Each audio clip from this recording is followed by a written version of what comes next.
வணக்கம் கேமர்ஸ் அப்புறம் PC plus. இந்த வீடியோவில் ஒரு இன்ட்ரெஸ்டிங்கான விஷயம் பற்றி பேசலாம். இன்டெல் AMD வந்து பார்த்தீங்கன்னா தமிழ் படம் வில்ல ஹீரோ மாதிரி தான் ரிலேஷன்ஷிப் இருக்கும். அந்த லெவலுக்கு இருந்தது பார்த்தீங்கன்னா இப்போ ஃபைனலாக வேறு வழி இல்லாமல் ஒன்றா சேர்ந்துருக்காங்க. எஸ், இது வந்து பார்த்தீங்கன்னா x86 மார்க்கெட் வந்து குறைஞ்சிட்டே போகுது. அதை எப்படி சரி பண்ணலான்னு சொல்லிட்டு ஒரு பெரிய மூவ் பண்ணியிருக்காங்க. அதை பற்றி பேசி ஆகணும். ஸோ இந்த வீடியோ ஃபுல்லாக பாருங்கள்.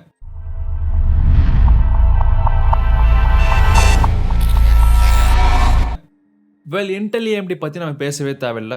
எத்தனை வருஷமாக இருந்திருக்காங்க. x86 வந்து இந்த அளவுக்கு அட்வான்ஸ் ஆனதுக்கு காரணம் வந்து பார்த்தீங்கன்னா இவங்க தான். இனிஷியலாக x86 வந்து இன்டெல் கண்டுபிடிச்சாங்க. அதுக்கப்புறம் வந்து பார்த்தீங்கன்னா AMD வந்து இதை எடுத்து இம்ப்ரூவ் பண்ணி எவ்வளோ சூப்பராக எடுத்து வந்திருக்காங்க. எவ்வளோ வருஷங்களாக தி ஒன்லி சிப் மேக்கர்ஸ் மாதிரி இருந்தாங்க. மெஜாரிட்டி சொல்கிறேன் கன்சியூமர்ஸுக்கு. ஸோ அந்தளவுக்கு பெருசாக இருந்தபோது ரீசெண்டாக வந்து பார்த்தீங்கன்னா ஆமுக்கு மாறிட்டாங்க எல்லாருமே. ஏன்னா ஆம் வந்து பார்த்தீங்கன்னா பயங்கர எஃபிஷியண்ட்டாக இருக்குது. முக்கியமாக கூகுள் இது போல் பெரிய பெரிய ஆளுங்களாம் வந்து 2018 அவங்களோட ஓன் கோர் ப்ராசஸ்லாம் செய்ய ஆரம்பிச்சிட்டாங்க. அதெல்லாம் பார்த்தீங்கன்னா ஆர்ம் ஆர்கிடெக்சர் தான். ஆம் பொறுத்த வரைக்கும் ஒரு நார்மல் x86 ப்ராசரோட கண்டிப்பாக பயங்கர எஃபிஷியண்ட்டாக இருக்கும். அப்புறம் சின்னதாக கூட இருக்கும். ரொம்ப ரொம்ப காஸ்ட் எஃபெக்டிவ் கூட. எப்போ இந்த டைடு மாறுச்சுன்னு கேட்டிங்கன்னா இன்டெலுக்கு வந்து பார்த்திங்கன்னா ஒரு பெரிய பக்கபலமாக இருந்தது ஆப்பிள் தான். பட் ஆப்பிளே வந்து பார்த்திங்கன்னா அவங்கள விட்டுட்டு அவங்களோட ஓன் இன்ஹவுஸ் சிப்பை வந்து மேக் பண்ணாங்க.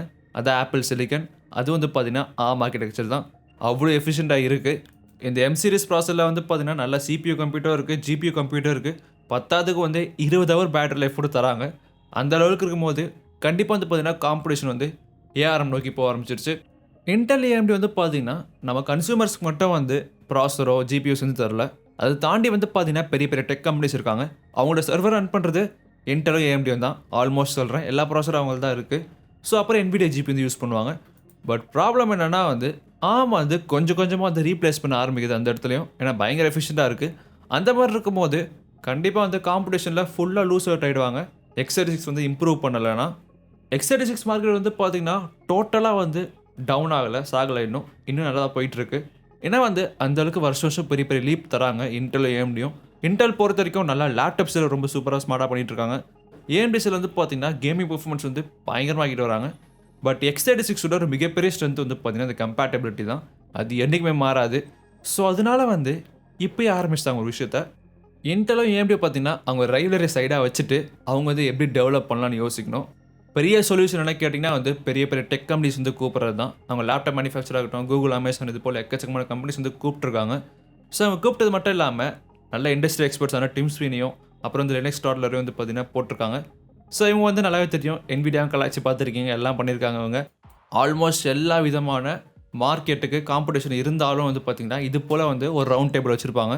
பெரிய பெரிய கம்பெனிஸ் வந்து ஒரே இடத்துல உட்காந்து பேசி எப்படி வேறு ஒரு காம்படிஷன் சோர்ஸ் வந்து பார்த்திங்கன்னா எலிமினேட் பண்ண முடியுமோ, இல்லை வந்து அதை ஓவர் கம் பண்ண முடியும் பேசுவாங்க. ஆயில் கம்பெனிஸ் வச்சுருக்காங்க, கார் கம்பெனி வச்சுருக்காங்க. ஆல்மோஸ்ட் பெரிய பெரிய மார்க்கெட்ஸ் வந்து இதை தான் பண்ணுறாங்க. இது பண்ணும்போது அவங்களுக்குள்ளே வந்து பார்த்திங்கன்னா காம்படிஷன் போய்ட்டு நினைப்பீங்க. அப்படி கிடையாது. மக்கள் பாயிண்ட் ஆஃப் வியூ வந்து பார்த்தீங்கன்னா காம்படிஷன் எப்போவுமே இருக்கும். பட் அவங்க பாயிண்ட் ஆஃப் வியூ வந்து பார்த்தீங்கன்னா அவங்க மார்க்கெட்டில் இருந்தாகணும். ஆர்ம் ஆர்கிடெக்சர் வந்து ஓவர்டேக் பண்ணிச்சுன்னா ஒன்றுமே பண்ண முடியாது அவங்களால. அவங்க வந்து ஆமுக்கும் மாற மாட்டாங்க. ஏன்னா எக்ஸ்பீரியன்ஸ் வந்து பார்த்தீங்கன்னா x86 தான் அவங்களோட ஓன் டெக்னாலஜி. இந்த இடத்துல முன்னாடி சொன்ன மாதிரி டெக்னாலஜி ஷேரிங் நடக்கும், அட்வைசரி ஷேரிங் நடக்கும், என்னென்ன பண்ணலாம் அதை பற்றிலாம் பேசுவாங்க. கண்டிப்பாக அந்த x86 வந்து இன்னும் சாகலை என்னை பொறுத்த வரைக்கும். மேபி லேப்டாப்ஸில் வந்து மாற தான் போகிறாங்க. கண்டிப்பாக நிறைய ஆர்ம் சிப்ஸ்லாம் பார்க்க போகிறோம். ஆல்ரெடி வந்துருச்சு ஸ்னாப்ட்ராகன் எக்ஸலரேட்லாம். பட் இருந்தாலும் இன்னும் கூட வந்து பார்த்தீங்கன்னா x86 வந்து மேட்ச் பண்ணிட்டாங்க. இன்டெலோட ப்ராசர் வந்து பார்த்தீங்கன்னா அந்தளவுக்கு எனர்ஜி எஃபிஷியண்ட்டாக இருக்குன்னு ப்ராமிஸ் பண்ணுறாங்க. அவங்க காமிக்கிற பெஞ்ச் மார்க்ஸ்லேயே வந்து அது ட்ரூவாக தான் இருக்குது. ஏன்னா ஹைப்ரிட் கோர் ஆர்கிடெக்சர் இருக்க காரணத்தினால பர்ஃபார்மன்ஸ் ஸ்கோர்ஸும் இருக்கும், அப்புறம் வந்து பார்த்தீங்கன்னா எஃபிஷியன்ட் ஸ்கோர்ஸும் இருக்க போது. பர்ஃபார்மன்ஸ் கோர்ஸ் வந்து ரெகுலராக வந்து பார்த்துருப்பீங்க, அந்த ப்ராசர் கோர்ஸ் மாதிரி இருக்க போது. எஃபிஷியன்ட் கோர்ஸில் வந்து பார்த்தீங்கன்னா அந்தளவுக்கு பவர் இருக்காது. பட் ஓரளவு நல்ல பர்ஃபார்மன்ஸ் கொடுக்க போகுது. எக்ஸாம்பிள் ப்ரௌசிங் பண்ணுறதோ இல்லை வீடியோ பார்க்குறதோ அது போல் விஷயம்லாம். அந்த மாதிரி கேஸ்லாம் வந்து பார்த்தீங்கன்னா மேக் புக்ஸ் வந்து அவ்வளோ சூப்பரான ஒரு பேட்டரி லைஃப் தருது. இது போல் ஆஃபீஸ் ஒர்க்லாம் சொல்கிறான்னு. டெக் கம்பெனிஸ் ஏன் இது போல் ஆர்ம் சூஸ் பண்ணுறான்னு கேட்டிங்கன்னா ஒரு விஷயம் தான். அதை பற்றி இன்னொரு நியூஸ் இருக்குது, நான் சொல்கிறேன். இது வந்து எனர்ஜி கன்சப்ஷன். ஸோ பெரிய பெரிய கம்பெனிஸ் வந்து பார்த்திங்கன்னா அவங்கவுங்க நாட்டில் வந்து ஒரு டீல் மாதிரி சைன் பண்ணி ஆகணும். எவ்வளோ வந்து அவங்க கார்பன் ஃபுட் பிரிண்ட் இருக்குன்னு, எந்த அளவுக்கு எமிஷன் பண்ணுறாங்கன்னு. அமேசான் அப்புறம் வந்து கூகுள்லாம் பார்த்திங்கன்னா மிகப்பெரிய கார்பரேஷன்ஸு. அவங்களுக்கு அத்தனை டேட்டா சர்வீஸ் இருக்க போது. அதெல்லாம் வந்து கண்டிப்பாக நிறைய கன்சியூம் பண்ண போகுது எலக்ட்ரிசிட்டி. இப்போ பழைய ஆர்கிடெக்சர் பொறுத்த வரைக்கும் அதிகமாக வந்து கன்சியூம் பண்ணியிருக்கு. டெக்னாலஜிக்கல் டெவலப்மெண்ட் வந்து பார்த்தீங்கன்னா வெறும் பர்ஃபார்மன்ஸ் நோக்கி மட்டும் இல்லை, எஃபிஷியன்சி நோக்கி கூட தான். ஸோ அதாவது கம்மியாக பவர் கன்சியூம் பண்ணணும், பட் அதிக பர்ஃபார்மன்ஸ் தரணும். அதான் எல்லா கம்பெனியோட கோலே. கண்ட்ரி அந்த எமிஷன்லாம் விட்டுருங்க, அவங்களுக்கும் வந்து காசு அதிகமாக செலவாக போகுது பெரிய பெரிய டேட்டா சர்வர் வந்து ரன் பண்ணுறதுக்கு. ஒரு டேட்டா சர்வர் ஃபார்ம் வந்து ரன் பண்ணுறதுக்கு பயங்கரமாக எலக்ட்ரிசிட்டி தேவைப்படும், மெகாவாட்ஸ் கணக்கில். ஒரு சின்ன ஏரியா வந்து கன்சியூம் பண்ணுற அளவுக்கு எலக்ட்ரிசிட்டி வந்து பார்த்திங்கன்னா அதுவும் பண்ண போகுது. ஸோ இந்த மாதிரி இருக்கும்போது x86 வந்து முன்னாடியே பர்ஃபார்மன்ஸ் அதிகமாக கொடுத்தாலும் அது வந்து பார்த்திங்கன்னா அந்தளவுக்கு எஃபிஷியண்ட்டாக இல்லை.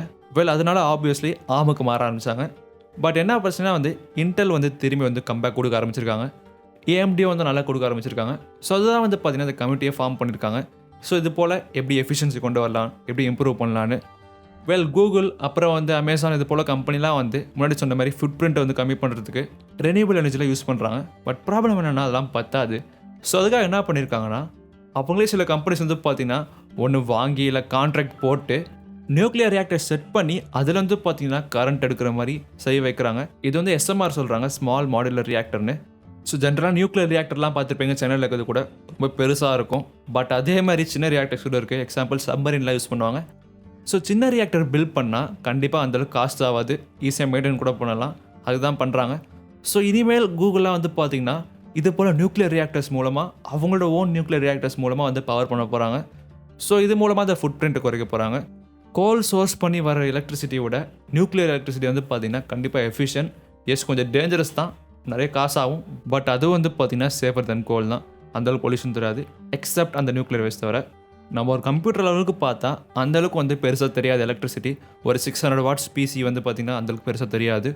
பட் அந்தளவுக்கு பெரிய லெவலில் பார்த்திங்கன்னா அவங்க வந்து 100 கணக்காக கம்ப்யூட்டர் ஈக்குவலன்ட் வந்து ரன் பண்ணிட்டுருப்பாங்க ஒரு சிங்கிள் ஸ்கொயர் ஃபீட்டில். யோசிச்சு பாருங்கள், அந்த மாதிரி இருக்கும்போது எந்த அளவுக்கு வந்து எலக்ட்ரிசிட்டி தேவைப்படும், அது கம்மி பண்ணி தான் பார்க்குறாங்க. இந்த பக்கம் CPU மார்க்கெட் வந்து இது போல் விஷயம் செஞ்சிட்ருக்காங்க. பட் GPU மார்க்கெட்டில் சூழ்நிலையை வேறு. NVIDIA வந்து நல்லாவே தெரியும் உங்களுக்கு. இவங்களோட RTX 3000 சீரிஸ்லாம் வந்து சாம்சங் கிட்ட கொடுத்து சிப் செஞ்சாங்க. பட் பல வருஷம்லாம் TSMC கூட தான் வந்து பார்த்திங்கன்னா பார்ட்னர்ஷிப் இருந்திருக்கு. அதை வந்து முறிஞ்சு போச்சு. பட் இருந்தாலும் அவங்க சர்வர் சைட் GPUக்கு வந்து சிப்பு ப்ரொவைட் பண்ணுறது வேறு யாரும் கிடையாது, TSMC தான். அவங்க தான் இருக்கல மேசிவ். பிளாக்வெல் சிப்ஸ் வந்து பார்த்திங்கன்னா ரீசெண்டாக அனௌன்ஸ் பண்ணாங்க, பயங்கரமாக ஹைப் பண்ணாங்க. அந்தளவு பர்ஃபார்மன்ஸ் கொடுக்க போகுது. $40,000 ஈக்குவலண்ட்டான ஒரு ப்ராசர் காமிச்சாங்க. இது வந்து AI ப்ராசர் சொல்கிறாங்க. அந்த மாதிரி இருக்கும் போது ஒரு பிரச்சனை ஆச்சா, இந்த பிளாக்வெல் சிப்ஸ் வந்து டிலே ஆகிட்டுருக்கு. அதுக்கு ரீசன் வந்து NVIDIA என்ன சொல்கிறாங்கன்னா அவங்க இன்ஜினியர்ஸ் வந்து டெஸ்ட் பண்ணும்போது பெரிய பெரிய பிரச்சனை இருந்து தான், வோல்டேஜ் சம்மந்தப்பட்டது. அந்த காரணத்தினால அவங்க ப்ராமிஸ் பண்ண சர்வர் GPUs வந்து அந்தளவுக்கு சீக்கிரமாக வரல. ஸோ இது வந்து ப்ளேம் பண்ணுறது TSMC மேலே பண்ணுறாங்க. பட் அவங்க என்ன சொல்கிறாங்கன்னா NVIDIA மேலே தான் தப்புன்றாங்க, அவங்க தான் ப்ரொடக்ஷன் வந்து ரஷ் பண்ணிட்டாங்கன்னு. பட் NVIDIA வந்து பார்த்திங்கன்னா திரும்பி TSMCயோட பேக்கேஜிங் டெக்னாலஜி தப்பாக இருக்குன்னு சொல்கிறாங்க. ஸோ அவங்க வந்து மேக் பண்ணது தப்புன்றாங்க. அந்த மாதிரி சண்டை போட்டுட்ருக்காங்க. இந்த பிரச்சனையை வந்து கேட்டிங்கன்னா முன்னாடி இந்த மாதிரி பிரச்சனை வந்திருக்காது. இது வந்து சாம்சங்கு மாறினதால தான் NVIDIA. ஸோ அந்த காரணத்தினால அவங்களுக்குள்ள வந்து பார்த்திங்கன்னா ரிலேஷன் அந்தளவுக்கு இருக்காது நல்லா. ஸோ பாசிபிளி NVIDIA இப்போ இருக்க கரண்ட் ஸ்டேட்டில் வந்து பார்த்திங்கன்னா கண்டிப்பாக சாம்சங் கிட்ட தான் போக போகிறாங்க. நல்லா சீப்பாகவும் கிடைக்குது, நிறைய காசும் மேக் பண்ண முடியும். ஸோ சாம்சங் கிட்ட நல்லா டிஸ்கவுண்ட் தராங்க போல் TSMC கம்பேர் பண்ணும்போது. பட் TSMC வந்து பார்த்திங்கன்னா வருஷம் வளர்ந்துட்டே போகுது. பட் என்ன தான் வந்து இவங்களை கலாச்சாரம் வச்சுக்கோங்களேன், அவங்கள மீறி போக முடியாது. ஏன்னா வந்து வெறும் கம்ப்யூட்டர்ஸ் மட்டும் இல்லை, கார்ஸ் இது போல் பல விதமான இண்டஸ்ட்ரீஸ் வந்து அவங்க தான் பவர் பண்ணுறாங்க சிப்ஸ் மூலமாக. ஒரு ரொம்ப இம்பார்ட்டண்டான ஒரு கம்பெனி அவங்க. பட் அதே மாதிரி இந்தியாவும் கண்டிப்பாக வந்து சிப் மேனுஃபேக்சர் பண்ணி ஆகணும். நல்ல ஒரு கோல்டு மைன் தான் சொல்லணும். தென் இந்த வீடியோ பார்த்து திரும்ப ரொம்ப தேங்க்ஸ். இது போல் பல கண்டிஷனில் போட்டு செக் பண்ணி பாருங்கள். பாய்.